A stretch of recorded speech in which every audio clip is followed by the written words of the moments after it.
Thorne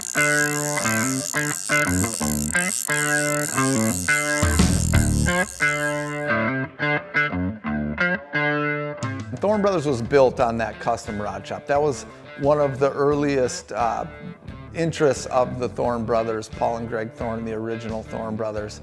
And it really has taken off. Avid fishermen really appreciate some of those little nuanced details, and we have it in almost every other aspect. You know, you can get your golf clubs custom fitted and all of that. It's similar to that, where, you know, the handle length needs to be a little bit longer when you're casting X kind of lure all day. It's a little more comfortable to have this material or that material, and guys are able to really fine tune exactly what they want to be the most successful. And then in addition to that, we have the ability to customize factory rods and then repair. A lot of those fishermen that are more advanced, looking for better than off the rack kind of stuff, come to guys like us who are able to custom build and tailor rods to all specific needs that fishermen up here have.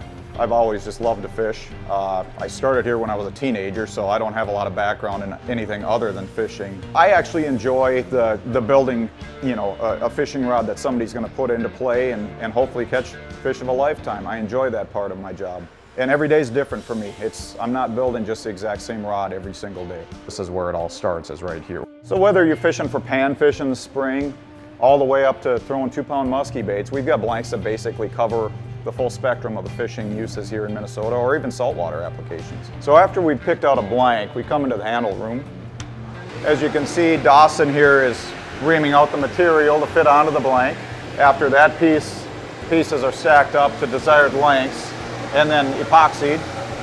So all of the cork rings or sin cork or wind grip, whatever material we're using, is basically glued onto the blank with 5-minute epoxy.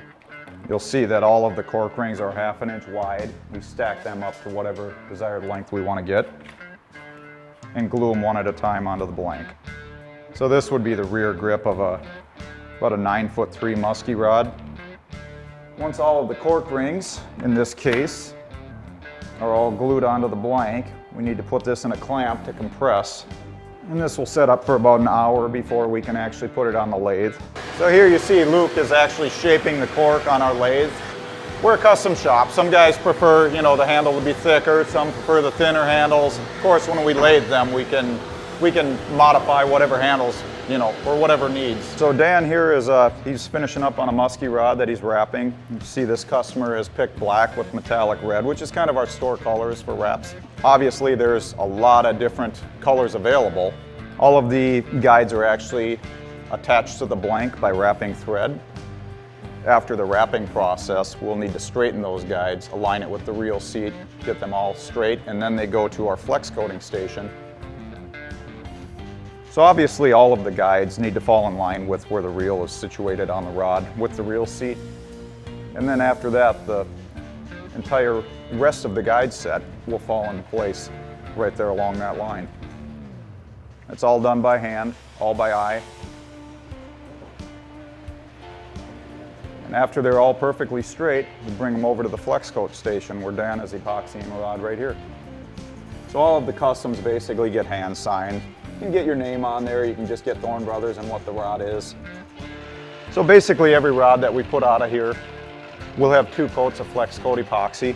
The first coat actually seals the threads, makes the guide become one with the blank. Second coat is clearly it's a cosmetic coat. It'll pretty things up, finish the whole process. And these rods will have to turn for about 3 hours in our turners before they're fully set.